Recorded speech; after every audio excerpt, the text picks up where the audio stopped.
لا حول ولا قوة إلا بالله العلي العظيم. أعوذ بالله من الشيطان الرجيم. بسم الله الرحمن الرحيم. الحمد لله رب العالمين والصلاة والسلام على سيد الأنبياء والمرسلين وآله الطيبين الطاهرين المعصومين. أما بعد فقد قال الله تبارك وتعالى فی کتابہ المبین وہو اصدق الصادقین. بسم اللہ الرحمن الرحیم. قل هو اللہ احد اللہ الصمد لم یلد ولم یولد ولم یکن لہ کفوا احد. اللہم صلی علی محمد وآل محمد. توحید کے عنوان سے گفتگو ہو رہی ہے، اس لیے میں نے سورہ توحید کی تلاوت کا شرف حاصل کیا ہے. اللہ تعالیٰ کی ذات اور صفات کو سمجھنے کے پہلے ہماری گفتگو یہ تھی کہ وجود خدا کو ثابت کریں. اللہ تعالیٰ نے اس آیہ کریمہ میں یہ تو بتایا ہے کہ اے رسول کہہ دیجئے کہ اللہ احد ہے، اللہ صمد ہے، نہ اس کو کسی نے پیدا کیا نہ وہ کسی سے پیدا ہوا اور اس کا کوئی ہمسر نہیں ہے. لیکن اللہ تعالیٰ نے اپنے وجود کی کوئی دلیل قرآن کریم میں کہیں نہیں دی ہے. اس کی وجود کی دلیل نہیں دینے کی وجہ یہ ہے کہ اللہ کی ذات اور اللہ کی صفات تک انسان کی رسائی، انسان کے ذہن کی رسائی ممکن نہیں ہے. اس لیے اللہ تعالیٰ نے قرآن کریم میں اپنی نشانیوں کا تذکرہ کیا ہے کہ تم ان نشانیوں کو دیکھو اور خود اپنے عقل سے، تم اپنی فطرت سے تم یہ پوچھو کہ جب یہ نشانیاں موجود ہیں تو کیا کوئی بھی نشانی یا کوئی بھی جو اثر ہے بغیر مؤثر کے وجود میں آ سکتا ہے؟ کوئی بھی جو اثر تمہیں دکھ رہا ہے، اس اثر کو کہا جائے کہ اس کا کوئی مؤثر نہیں ہے، کوئی چیز موجود ہے لیکن اس کا کوئی موجد نہیں ہے، تو یہ خود تمہاری عقل کا تقاضا ہے کہ اس کو قبول نہیں کریں گے. اب تم اللہ کی نشانیاں دیکھو اطراف عالم میں اور خود اپنے نفسوں کے اندر، اور تم دیکھو کہ وہ اللہ کی ذات کیسی ہے. قرآن کریم میں متعدد جگہ اللہ تعالیٰ نے اپنی نشانیوں کا تذکرہ کیا ہے، جس سے اس بات کو بالکل واضح کر دیا ہے کہ اس کائنات کی تخلیق کرنے والی ذات اس کائنات سے الگ ہے، اور وہ ذات ایسی ہے کہ وہ مادی نہیں ہے، وہ ماورائے مادہ ہے. دوسری بات یہ کہ اس پر زمانے اور مکان کا اطلاق نہیں ہوتا ہے، وہ ہر زمانے میں موجود ہے. اللہ تعالیٰ خود قرآن کریم میں فرماتا ہے کہ بسم اللہ الرحمن الرحیم نحن اقرب الیہ من حبل الورید، میں تمہارے شہ رگ سے بھی زیادہ قریب ہوں. اب شہ رگ سے آج کے انسان سے بھی اللہ تعالیٰ قریب ہے، اور جو ہزاروں سال پہلے بھی جو انسان وجود میں آئے ان کے بھی شہ رگ سے قریب ہے. تو یہ ساری باتیں اس بات کی دلالت کرتی ہیں کہ اللہ کی ذات ایسی ہے کہ جس پر زمانے کا کوئی اطلاق نہیں ہوتا ہے، وہ ہر زمانے میں موجود ہے. وقت کا اطلاق اور اسپیس کا اطلاق جو ہم لوگوں نے پہلے بات کی، چونکہ پہلے تو بہت آسان تھا اللہ کا سمجھنا کہ اس پوری کائنات کو وہ ایک سر بمہر چیز کی طرح سمجھتے تھے، اور سمجھتے تھے کہ یہ پوری کائنات ہے اور اس کا ایک خالق ہے. لیکن جیسے جیسے لوگ اس میں ریسرچ کرتے گئے، اس میں طرح طرح کے اس میں اشکال لوگوں نے پیدا کیے، اس کے بعد اس کی وجوہات سمجھ میں آتی گئیں، اس کی سائنسی توجیحات ہوتی چلی گئیں. تو جیسے جیسے ہو گئے تو اللہ کی نشانیاں اور واضح، اور اللہ کا جو وجود اور واضح سے واضح ترین ہوتا چلا گیا. لیکن مشکلات بھی بڑھتی چلی گئیں کہ جیسے پہلے جو شروع میں سمجھیے کہ 19ویں صدی میں یہ یونان سے فلسفہ آیا، تو ان لوگوں نے یہ علم کلام کے ساتھ ساتھ فلسفے کا جو فلسفی ہیں ان لوگوں نے کہا کہ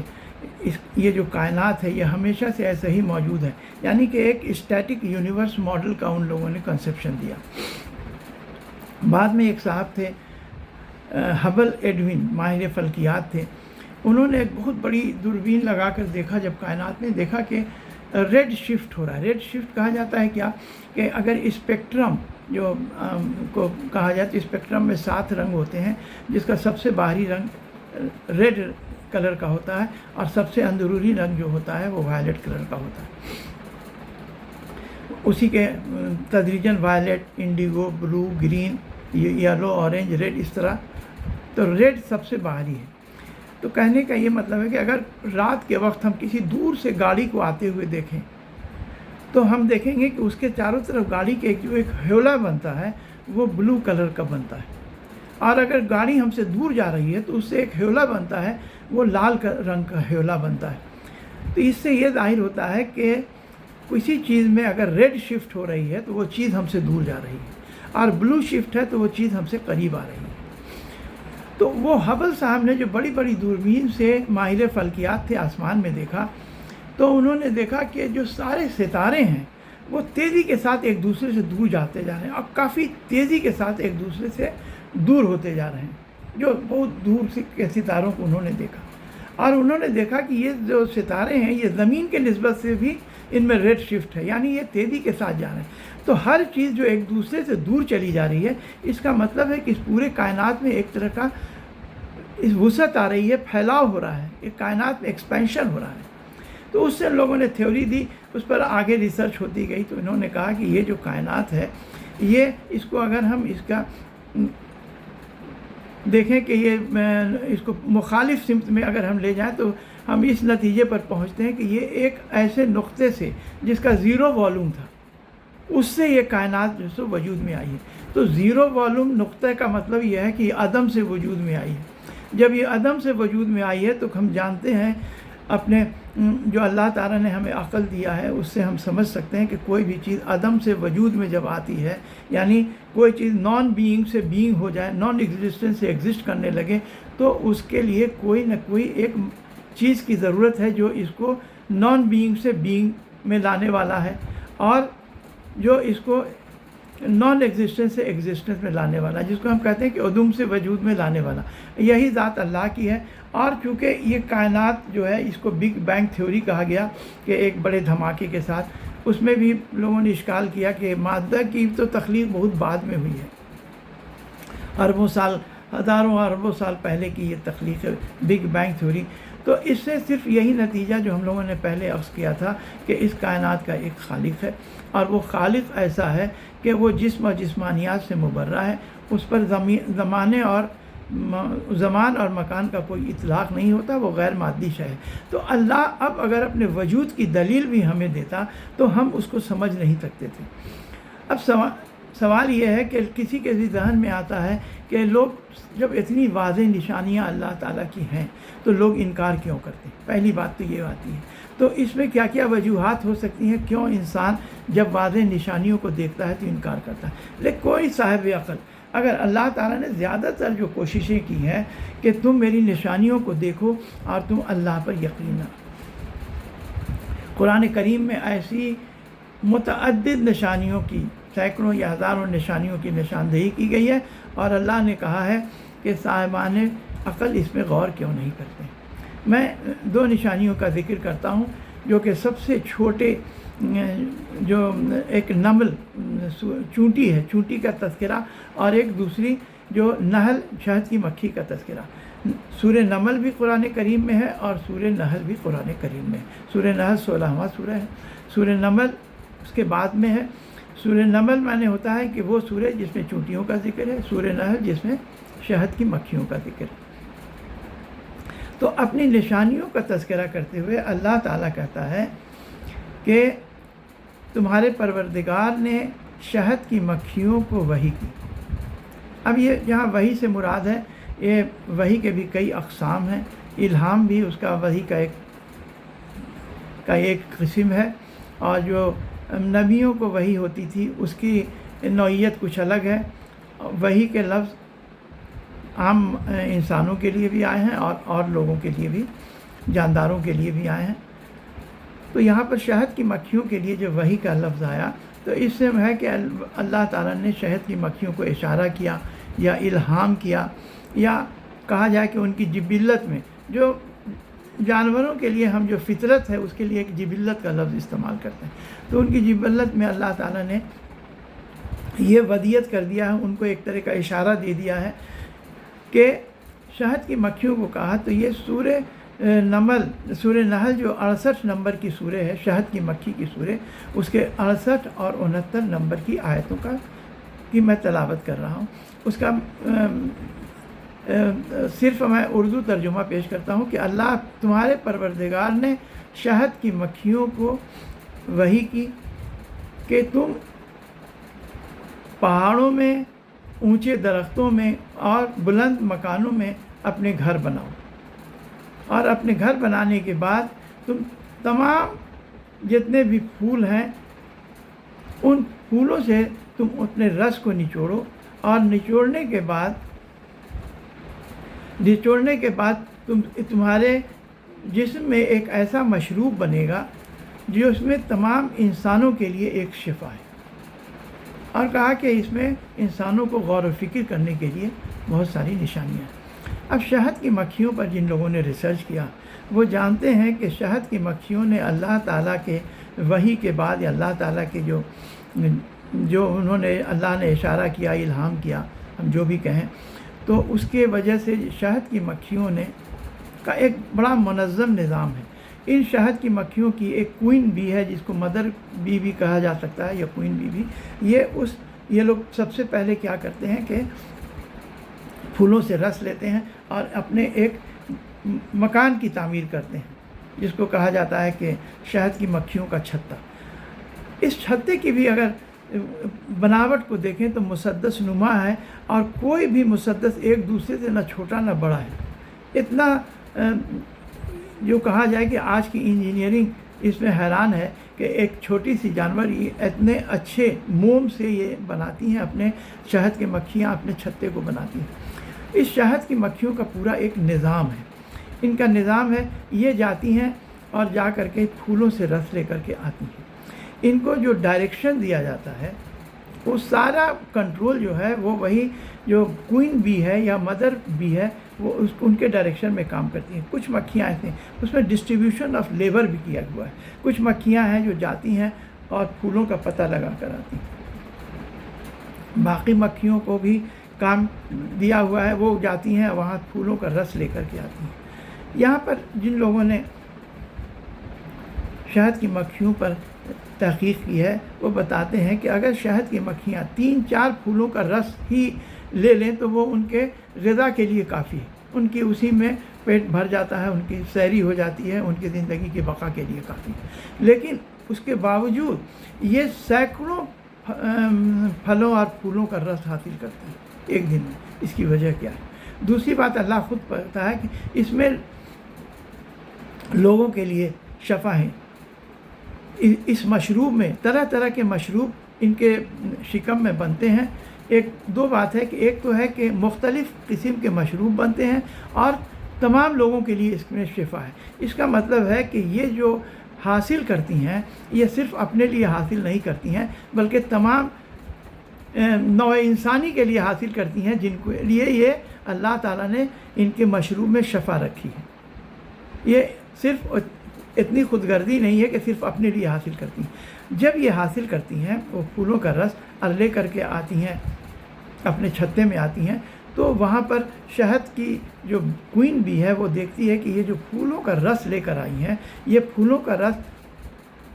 اچھے پھولوں کا رس ہے یا نقصان دہ پھولوں کا رس ہے۔ اگر یہ نقصان دہ پھولوں کے رس لے کر کے آئی ہیں تو وہ سزا کی موجب ہوتی ہیں، اور کوئن بھی ان کو سزا دیتی ہے۔ کبھی کبھی ایسی مکھیوں کو قتل بھی کر دیا جاتا ہے۔ مکھیوں کے پیٹ میں یہ نہیں ہے کہ جو پھل کا وہ رس لے کر آئیں ان کے پیٹ میں آ کر کے وہ ان کے لیے ڈائجیشن ہو جاتا ہے اور ان کے زندگی کی بقا کے لیے ان کا جو بھی اعضاء و جوارے جو ان کی مکھیوں کے ہیں اس کی پرورش ہوتی ہے۔ نہیں، اس میں ایک الگ سے خانہ بنا ہوتا ہے، ان کی مکھیوں کے جسم میں ایک خانہ ہوتا ہے جسے پاٹ کہا جاتا ہے۔ یہ پاٹ کی بھی عجیب خلقت ہے کہ کہا جاتا ہے کہ جو ریسرچ لوگوں نے کیا انہوں نے کہا کہ یہ پاٹ نہیں ہے صرف، یہ پوری ایک کیمیکل فیکٹری ہے جس میں پھولوں کے رس کو یہ الگ الگ طرح کے مشروب میں اس کو تبدیل کر دیتی ہیں۔ یہ جو مشروب ہے، اب جس طرح کے پھلوں سے یہ رس حاصل کرتی ہیں، اس کے رنگ کیا ہے، اس کے بو کیا ہے، اس کا مزہ کیا ہے، اس کے حساب سے ان کا جو مشروب بنتا ہے وہ مختلف طرح کا مشروب بنتا ہے، جس کو اللہ تعالیٰ نے قرآن کریم میں کہا ہے کہ یہ تمہارے شکم میں الگ الگ مشروب بنیں گے، تم اللہ تعالیٰ کے بنائے ہوئے جو راستے ہیں، جو اللہ تعالیٰ کے نعمت کے راستے ہیں، تم اس پر چلو۔ یعنی جو راستہ اللہ نے انہیں دکھا دیا ہے اس پر چلنے پہ وہ جو رس لیتی ہیں وہ الگ الگ رس کے حساب سے اس کا رنگ، ان کے جو مشروب کا رنگ بھی بدل جاتا ہے اور ان کے مشروب کے ذائقہ اور خوشبو بھی تبدیل ہو جاتی ہے۔ تو یہ جو مشروب بنتا ہے وہ چھتے میں آ کر کے پھر وہ لوگ جمع کرتی جاتی ہیں، جو ان لوگوں کے اپنے ضروریات سے زیادہ ہوتا ہے۔ اور یہی جو شہد ہے یہ نوع انسانی کے بعد میں کام آتا ہے۔ تو یہ جو شہد کی مکھیوں کو اللہ تعالیٰ نے جو وحی کی، تو کیا کوئی شہد کی مکھیوں کو کوئی ڈائریکشن دینے والا یا کوئی بتانے والا کوئی نہیں تھا؟ شہد کی مکھیوں نے اتنی چھوٹی سی ایک مخلوق ہے، تو آخر ان کو کس نے اتنی عقل اور سمجھ پیدا کی کہ انہوں نے ایک پوری فیکٹری مشروب کی قائم کر رکھی ہے، جس کے لیے تمام عالم انسانیت کے لیے بقا۔ ظاہر سی بات ہے کہ جس میں شفا ہے، ظاہر سی بات ہے کہ اس پورے نظام کو چلانے والا، ان شہد کی مکھیوں سے اتنے بڑے بڑے کام لینے والی ایک واحد ذات اس پورے کائنات میں موجود ہے، جو اس کائنات کے نظام کو چلا رہی ہے۔ ایسے ایسے کائنات میں اتنے سارے نظام ہیں جہاں تک ہمارے ذہن کی رسائی بھی نہیں ہے۔ دوسری ایک صورت، چونکہ یہ 2 صورتیں قرآن کریم میں ہیں اس لیے میں نے ان 2 صورتوں کی وضاحت کر دی۔ ایک سورہ نمل ہے۔ آیت اللہ شہید مرتضیٰ مطہری کہتے ہیں کہ انہوں نے اس چونٹیوں کے بارے میں اپنی کتاب سخن میں کچھ تذکرہ کیا ہے۔ سورہ نمل میں جب جناب سلیمان علیہ السلام کا لشکر، ان کا لشکر جنوں پر، جانوروں پر، جناتوں پر، پرندوں پر، سب پر مشتمل تھا، اور جب جاتے تھے تو یہ سب ایک جگہ قطار میں کھڑے ہو جاتے تھے۔ جب یہ لشکر وادی نمل میں پہنچا، یعنی ان وادی میں جہاں چونٹیوں کا بہت زیادہ بہتایت تھی، ان لوگوں نے اپنے گھر بنا رکھے تھے، تو اس وادی نمل میں پہنچا۔ یہ قرآن کریم کی آیت ہے کہ جب وادی نمل میں پہنچا تو اس میں ایک چونٹی نے کہا، غالباً وہ ان لوگوں کی سردار ہوگی، اس چونٹی نے کہا کہ اے چونٹیوں، تم لوگ اپنے اپنے بلوں میں چلی جاؤ، اس لیے کہ ہو سکتا ہے کہ جناب سلیمان نبی کے لشکر کو شعور نہ ہو اور تم کو سب کو وہ کچل دیں اور تمہاری سب کی جانیں ضائع ہو جائیں۔ جناب سلیمان علیہ السلام نے یہ سن لیا، کیونکہ انہیں اللہ تعالیٰ نے پرندوں کی بولی بھی سکھائی تھی، جانوروں کی، چھوٹے چھوٹے جانوروں کی بھی بولی سکھائی تھی، اور یہ چونٹی کی آواز ان کے کانوں تک پہنچ گئی۔ یہ کانوں پر پہنچ گئی تو اس نعمت کا جناب سلیمان علیہ السلام نے اللہ کا شکریہ ادا کیا کہ پالنے والے مجھے توفیق عطا کہ جو تو نے ہمیں نعمتیں عنایت کی ہیں تو میں اس کا شکریہ ادا کر سکوں۔ اس سے 2 بات تو معلوم ہو جاتی ہے کہ چونٹیوں کو سماعت بھی ہے، چونٹیوں کو شعور بھی ہے، اور چونٹیاں آپس میں بات بھی اپنے زبان میں آپس میں بات بھی کر سکتی ہیں، ایک دوسرے کو اپنی باتیں سمجھا سکتی ہیں۔ جو چونٹیوں پر ریسرچ ہوا ہے، یہی آقا مطہری صاحب اس میں لکھتے ہیں کہ چونٹیاں عموماً سردی میں اناج کو اکٹھا کر لیتی ہیں، اناج کو لے جاتی ہیں اپنے بل میں۔ اس میں بھی ان لوگوں نے ڈویژن آف لیبر کر رکھا ہے۔ کچھ چونٹیاں ایسی ہیں جو باہر سے اناج جمع کر کے لاتی ہیں، کچھ چونٹیاں ایسی ہیں جن کے جبڑے مضبوط ہوتے ہیں، ان اناج کو 2 حصے میں وہ تقسیم کر دیتی ہیں۔ تقسیم کرنے کی وجہ یہ ہے کہ اگر وہ تقسیم نہ کریں تو یہ اناج اگر سالم رہے گا تو اس میں دوبارہ نمو ہو جائے گی، وہ دوبارہ پودا بن جا سکتا ہے، تو وہ ان کے کھانے کے لائق نہیں رہے گا۔ اس لیے جو بھی وہ اناج جمع کرتی ہیں وہ ان دانوں کو توڑ دیتی ہیں، اور اس کے لیے جو چونٹیاں ہیں وہ الگ سے، ان کے لیے جو ڈویژن آف لیبر ہے ان کا، تو ان کے لیے الگ سے وہ چونٹیاں تعینات ہیں، جو کچھ چوٹیاں ہیں جو کہ باہر سے لے کر آتی ہیں غزہ کو اپنے بل میں، اناج کو، اور کچھ چوٹیاں ہیں جو ان کو توڑ کے 2 حصے میں کر کے ذخیرہ کرتی ہیں تاکہ سردیوں کے موسم میں ان کے لیے رزق کا سامان مہیا ہو سکے۔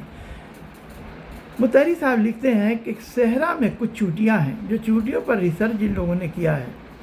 انہوں نے کہا کہ صحرا میں کچھ چوٹیاں ایسی ہیں جو کہ ایک طرح کے کھمبی کی کاشت کرتی ہیں، ایک طرح کی کھمبی کی کاشت کرتی ہیں اور اس سے وہ اپنی غذا حاصل کرتی ہیں۔ یہ اتنی شعور ان چوٹیوں کو کس نے دیا؟ کچھ چوٹیاں ایسی ہیں، انہوں نے اس میں لکھا کہ کچھ چوٹیاں ایسی ہیں کہ جیسے ایک انسان پالتو جانوروں کو اپنے فائدے کے لیے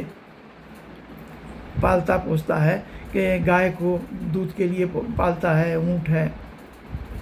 بھینس ہے، بکری ہے، بھیڑ ہے، تو ان لوگوں کو اسی طرح یہ چوٹیاں جو ہیں یہ چھوٹے چھوٹے کیڑوں کو یہ اپنی پرورش کرتی ہیں اپنے، اور ان چھوٹے کیڑوں سے یہ رس چوس کے اپنی غذا حاصل کرتی ہیں۔ یہ سارا شعور اس بات کی دلالت کرتا ہے کہ ایک ایسا عالم اور باحکمت اور باشعور خالق ہے جس نے اس کائنات کو، اس منظم نظام کو تیار کیا ہے، جس نے صرف وجود میں ہی نہیں لایا ہے اس کائنات کو، بلکہ اس کائنات کو مستقل، اس کائنات کو وہ چلا رہا ہے۔ تو یہ بات اللہ تعالیٰ کے وجود کی یہ واضح ترین یہ 2 چیزیں دلیل ہیں۔ اس کے علاوہ پہلی بات، ایک اور بات جو آپ کو بتا دیں کہ میں نے توحید کے موضوع پر کیوں بات کرنی شروع کی اور کیوں اس کو میں مسلسل اس کی تکرار کر رہا ہوں، میں برابر اس کو الگ الگ جہت سے بیان کرنا چاہتا ہوں، اس لیے کہ توحید یہ دین کی بنیاد ہے، یہ اساس دین ہے، اساس بھی بنیاد کو کہتے ہیں، اساس دین ہے۔ امام جعفر صادق علیہ السلام کی ایک حدیث ہے جس سے آپ کو اس توحید کی اہمیت کا پتہ چل جائے گا، اور یہ بھی پتہ چل جائے گا کہ میرے اس کو موضوع بنانے کی وجہ کیا ہے۔ شیخ صدوق نے اپنی کتاب توحید میں ایک روایت امام جعفر صادق علیہ السلام سے نقل کی ہے کہ امام جعفر صادق علیہ السلام فرماتے ہیں کہ کوئی شخص جو انتقال کر جائے اور وہ شرک نہ کرے، یعنی اللہ تعالیٰ کے ساتھ کسی کو شریک نہ کرے، تو ایسا شخص چاہے اس کا اعمال اچھا ہو چاہے برا ہو، یہ نجات دہندہ ہے، یہ جنت میں جائے گا۔ اب اس کی علماء الگ الگ تفسیریں کرتے ہیں کہ ہر جگہ تو قرآن کریم میں یہ ہے کہ عقیدہ اور عمل یہ 2 چیزیں ضروری ہیں، تو وہ کہتے ہیں کہ جس کا عقیدہ درست ہوگا، یعنی جس کا توحید کا عقیدہ درست ہوگا، جو اللہ تعالیٰ کو ان تمام چیزوں میں جو اللہ تعالیٰ سے مختص ہیں، جو اللہ تعالیٰ سے مخصوص ہیں، اس میں کسی کو شریک نہیں کرے گا۔ یہیں پر ایک بات اور آ جاتی ہے کہ شرک کی کتنے اقسام ہیں جس کی ہم لوگ گفتگو کریں گے، تو نہیں کرے گا اور انتقال کر جائے، اور اگر اس کے اعمال اچھے نہیں ہوئے تو ایسا شخص کو مرنے کے بعد سزا تو ملے گی، لیکن ایسا شخص اپنی سزا بھگتنے کے بعد، سزا کاٹنے کے بعد یہ جنت میں جا سکتا ہے۔ لیکن وہ شخص جس کے اعمال بہت اچھے ہوں لیکن عقیدہ توحید ہی اس کا صحیح نہیں ہو، جس نے شرک کر رکھا ہو، بہت سے جو اللہ کا دین لے کر جو ہمارے انبیاء آئے، جناب موسیٰ علیہ السلام آئے، جناب ابراہیم علیہ السلام آئے، جناب عیسیٰ علیہ السلام، تو ان کے ماننے والوں نے جو دین میں تحریف کی ہے اور اس میں ان لوگوں نے مشرکانہ عقائد اس میں داخل کر دیے۔ خود ہمارے اس دین اسلام میں بھی جو آخری دین ہے جو پیغمبر اسلام لائے، اس میں بھی لوگوں نے ایسے مشرکانہ عقائد بہت سارے داخل کیے ہیں، جس کی ہم لوگ بات کریں گے،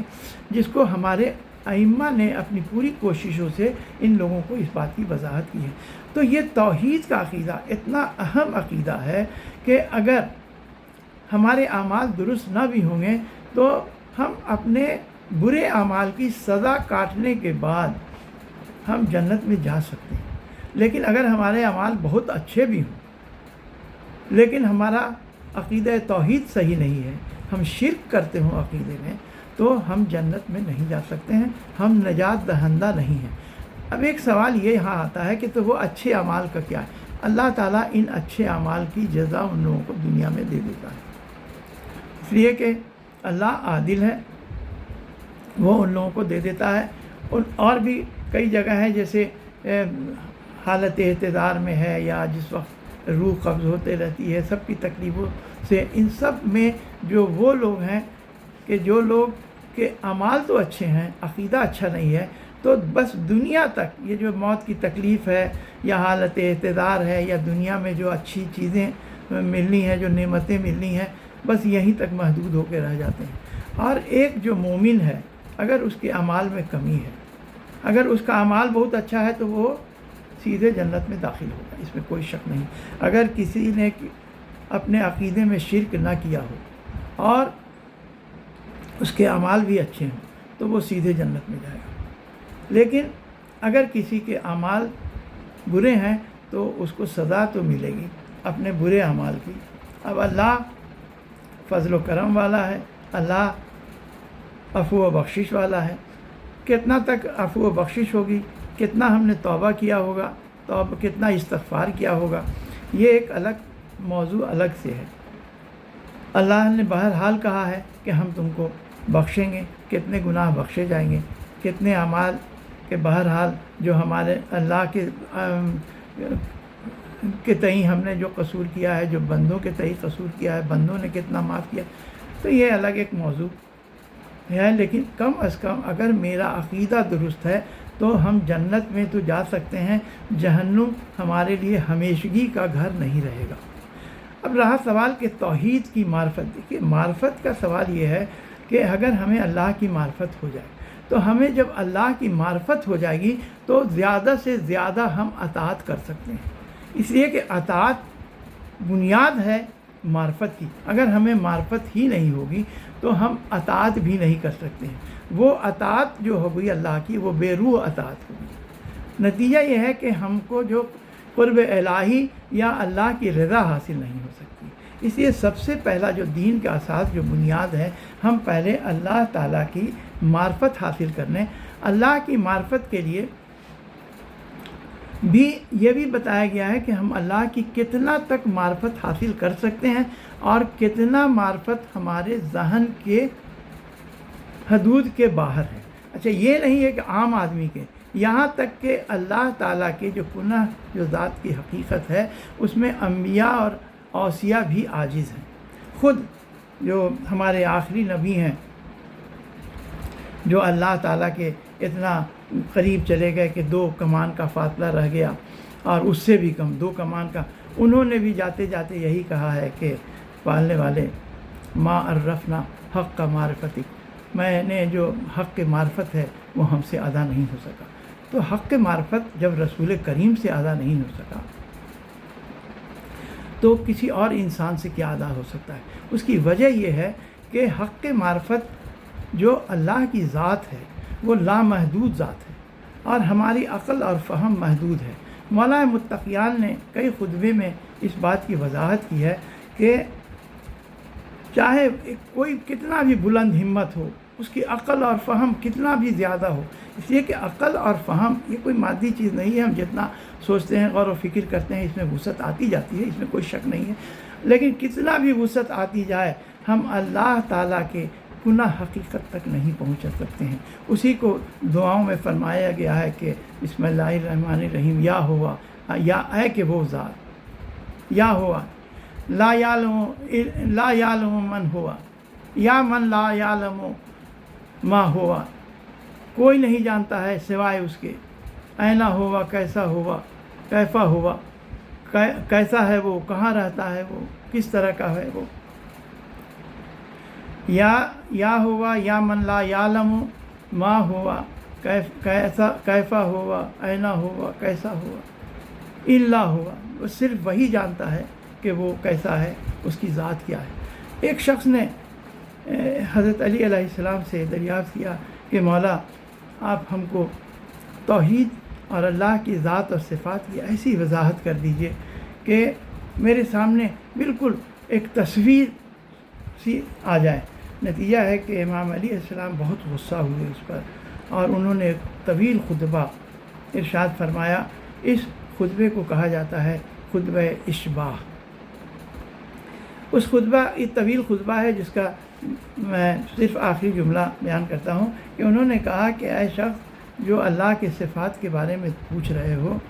تو جو کچھ کہ اللہ کی کتاب قرآن کریم میں اللہ کے بارے میں صفات اور ذات کے بارے میں لکھا ہوا ہے، جو اس کی نشانیاں لکھی ہوئی ہیں، اسی سے تم نور ہدایت حاصل کرو، اور شیطان تمہیں جس علم کی طرف متوجہ کر رہا ہے اس کی طرف نہیں جاؤ، اور جو کچھ تمہیں رسول کریم نے اپنی احادیث سے بتایا ہے، جو کچھ ائمہ ہدیٰ نے تمہیں بتایا ہے، بس تم وہیں تک اپنے کو محدود رکھو۔ خود امام زین العابدین علیہ السلام سے بھی جب پوچھا گیا تو انہوں نے کہا کہ جو سورہ حدید کی جو شروع کی آیتیں ہیں، اللہ نے ان آیتوں کو اس لیے اتارا ہے کہ آخری زمانے میں بہت سے لوگ ایسے آئیں گے جو کہ دین میں بہت ہی تفکر کریں گے، گہرائی سے سوچیں گے، وہ عمیق سوچ والے ہوں گے، گہری سوچ والے ہوں گے، تو ان کے لیے یہ سورہ حدید کی پہلی 6 آیتیں اتاری ہیں، اور کہا ہے کہ بس اس سے زیادہ کی کوشش نہیں کرنا ورنہ تم ہلاک ہو جاؤ گے، اس لیے کہ تمہارا ذہن اس کے آگے تک رسائی کر ہی نہیں سکتا ہے۔ یہ سورہ حدید کی جو 6 آیتیں ہیں، میں اس کی تلاوت کر دیتا ہوں، آپ لوگ اس کا ترجمہ پڑھ لیجئے گا۔ یہ وقت اب میرے پاس نہیں ہے کہ بسم اللہ الرحمن الرحیم، سبح للہ ما فی السماوات والارض وہو العزیز الحکیم، لہ ملک السماوات والارض یحیی و یمیت وہو علی کل شیء قدیر، هو الاول والآخر والظاہر والباطن وهو بكل شيء علیم، هو الذی خلق السماوات والارض فی 6 ایام ثم استوى الى العرش یعلم ما یلج فی الارض ما یخرج منها ما ينزل من السماء ما يعرج هو معكم اينما كنتم والله بما تعملون بصیر، له ملک السماوات والارض والى الله ترجع الامور یولج اللیل فی النہار ویولج النہار فی اللیل وهو علیم بذات الصدور، وہ تمہارے دلوں کے بھید کو بھی جانتا ہے۔ اب اللہ کی ذات اور صفات پر ہم لوگ گفتگو جاری رکھیں گے انشاءاللہ، اس لیے کہ اللہ کی صفات مشکل یہ ہے کہ جو ہمارے ائمہ نے بتایا ہے، ایک شخص نے امام جعفر صادق علیہ السلام کے پاس کہا کہ اللہ اکبر، انہوں نے کہا کہ اللہ اکبر کا کیا تم مفہوم سمجھتے ہیں؟ اس نے کہا کہ اللہ اکبر، اللہ سب سے بڑا ہے۔ کہا کہ سب سے بڑا ہے؟ اللہ اس بات سے بہت بلند ہے کہ اس کی توصیف کی جائے، لیکن ہماری مجبوری یہ ہے کہ ہمیں اللہ کی معرفت اور سمجھنے کے لیے وہی اللہ کی صفات کا عنوان قائم کرنا پڑتا ہے اور ذات کا عنوان قائم کرنا پڑتا ہے، اور اللہ کے لیے کچھ صفات یہ کہتے ہیں کہ صفات ثبوتیہ اور صفات سلبیہ، جو صفاتیں پائی جاتی ہیں، جو صفات سلبیہ جو کہ اللہ تعالیٰ کے ذات میں موجود نہیں ہیں، تو ان سبوں کو ہم لوگوں نے اس لیے قائم کیا ہے تاکہ ہم اپنے مطمع نظر کو یا اپنی باتوں کو دوسرے تک پہنچا سکیں، ورنہ جو ہمارے امام نے بتایا ہے کہ اللہ اس سے بہت بلند ہے کہ اس کی تعریف کی جائے، اس کے وصف بیان کیا جائے، ان سب باتوں سے بہت بلند ہے، ہم اس کا وصف بیان کر ہی نہیں سکتے ہیں، اس لیے کہ وہ کمال مطلق ہے، اللہ تعالیٰ کی ذات کمال مطلق ہے۔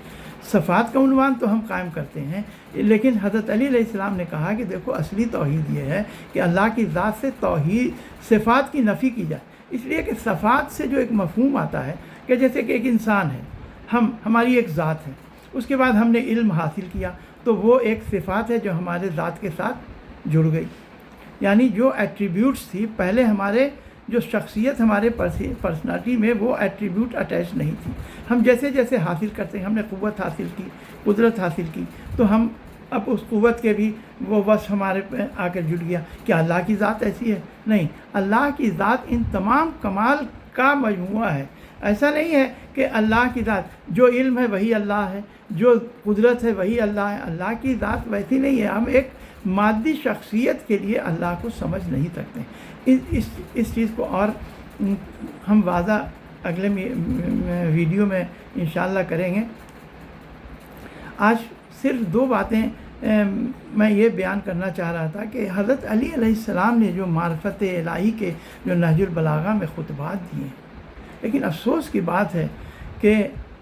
امام علی علیہ السلام کو بھی ابن ملجم کی تلوار سے جو اس وقت کے لوگ تھے صرف حکومت کے لالچ میں، ایسے شخص کو ان لوگوں نے شہید کیا جس کو رسول خدا نے کہا کہ حضرت علی کو شقی ترین شخص جو دنیا کا ہوگا وہ قتل کرے گا. وہ کس لیے؟ اس لیے کہ حضرت علی کی جو جان کے ضائع ان لوگوں نے کیا، اس سے کیا ہے کہ پوری ایک جو معرفت کا جو سرچشمہ تھا ہم لوگوں کے لیے، جس سے ہم لوگ اللہ کی معرفت حاصل کرتے تھے، جو دین کے اللہ کے قوانین تک پہنچتے تھے، وہ ہم لوگوں کے لیے منہدم ہو گیا. وہاں سے ہم لوگ نہیں پہنچ سکتے ہیں. تمام ائمہ کرام حضرت علی کے بعد خود جو امام حسین علیہ السلام ہیں، انہوں نے تو ان کی جان بھی اس میں شہید ہوئی. انہوں نے کربلا میں اس لیے کہ جو امام حضرت علی علیہ السلام کے سامنے جو حکومت معاویہ اور یزید وغیرہ لے کر آئے تو ان لوگ تو صرف دنیاوی حکومت چاہتے تھے. ان لوگوں نے دین کو پوری طرح سے دین کے عقیدے کو عقائد کو بھی پامال کیا، احکام کو بھی پامال کیا. امام حسین علیہ السلام نے جو قربانیاں پیش کی ہیں کربلا میں، تو ان کے انصار بھی عجیب تھے. ان انصار میں ایک انصار جن کا تذکرہ ہوتا ہے، ان کا نام ہے عبداللہ بن عمیر کلبی. یہ کربلا کے دوسرے شہید ہیں. سب سے پہلے شہید جو ہیں وہ ہیں جناب مسلم ابن اوسجہ. جب عمرو بن حجاج زبیدی نے اپنے میمنہ کے ساتھ حملہ کیا ہے، اب اس کی تفصیل میں ہم کو نہیں جانا ہے، اس وقت میسرہ کے جو کمانڈر تھے وہ جناب مسلم ابن اوسجہ تھے. گرچہ ان لوگوں کو شکست ہوئی، چلے گئے، لیکن جب وہ چلے گئے تو ان لوگوں کو بعد میں معلوم ہوا کہ اس حملے میں جناب مسلم ابن اوسجہ کی جان بحق ہو گئے ہیں.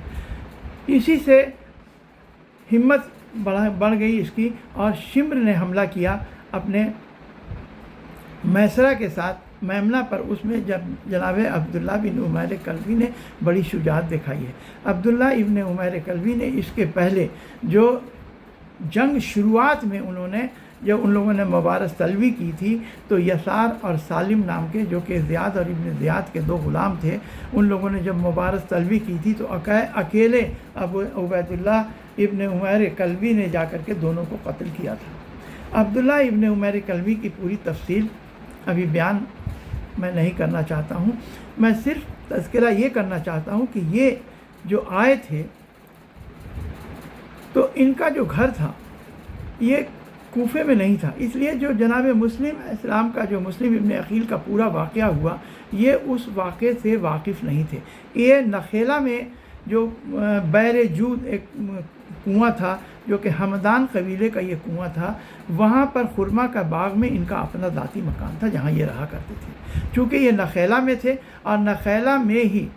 یہ بعد میں ابن زیاد نے جب جناب مسلم ابن عقیل شہید ہو گئے تو وہاں پر اس نے اپنی فوجوں کو جمع کیا تھا، اور ان کو وہاں پر معلوم ہوا کہ یہ فوجیں جمع ہو رہی ہیں. وہاں پر انہوں نے اپنے بعد میں جب دریافت کیا تو معلوم ہوا کہ حسین ابن علی فرزند رسول سے یہ لوگ جنگ کرنا چاہتے ہیں. اس وقت انہوں نے اپنی زوجہ سے جو کہا، جو کہ نمر بن قاصد قبیلے کی تھیں، ان کا نام تھا ام وہب ابن معبد بنت معبد. ام وہب بنت معبد یہ ایسی بلند رتبہ خاتون تھی، اتنی معرفت تھی کہ انہوں نے اپنے شوہر کو بہت ہمت دلائی، کہا کہ بہت اچھا تم نے کیا، لیکن تم مجھے بھی ساتھ لے کر چلو. تو وہ ان کو ساتھ لے کر آئے تھے. اور کہا جاتا ہے کہ جو اہل بیت تھے ان کے ساتھ 3 ایسی فیملیز تھی، 3 ایسے خاندان تھے جو کہ اہل بیت میں سے نہیں تھے، جن میں ایک تو جنادہ بن کعب کی زوجہ تھیں جو کہ بحریہ بنت مسعود تھیں، اور ایک جناب مسلم ابن اوسجہ کی فیملی تھی، اور تیسرے یہی عمرو عبداللہ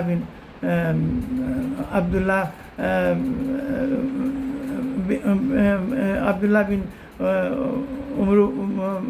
جو ابو وہب کے نام سے جانے جاتے تھے، عبداللہ بن عمیر کلبی، معاف کیجیے گا، عبداللہ بن عمیر کلبی، اور ان کی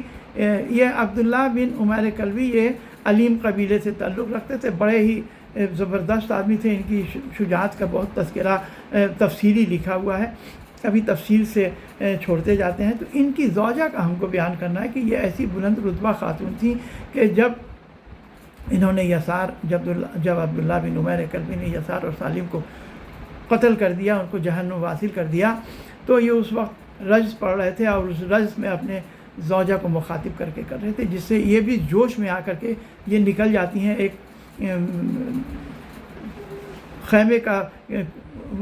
خیمے کا ایک چوب لے کر کے باہر نکل جاتی ہیں دشمنوں سے لڑنے کے لیے۔ امام اس کو کہتے ہیں کہ دیکھو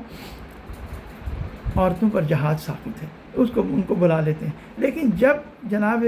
عبداللہ بن عمیر کلبی کی شہادت ہو جاتی ہے تو اتنا زیادہ دونوں میں محبت تھی، اور اتنا زیادہ یہ مغلوب ہو جاتی ہیں کہ یہ میدان میں نکل جاتی ہیں، اور یہ میدان میں نکل کر کے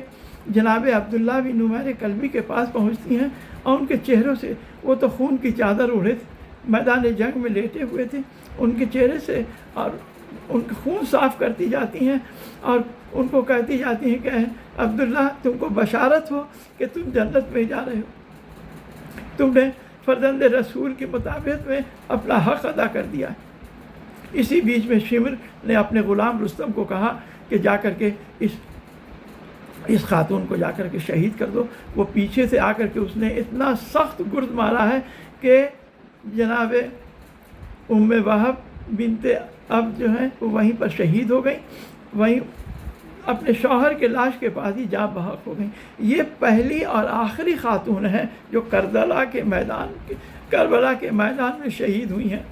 اور انہوں نے شہادت کا درجہ حاصل کیا ہے، اور کوئی خاتون کربلا میں جنگ کے میدان میں شہید نہیں ہوئی۔ انا للہ و انا الیہ راجعون، رضا بقضائہ تسلیما۔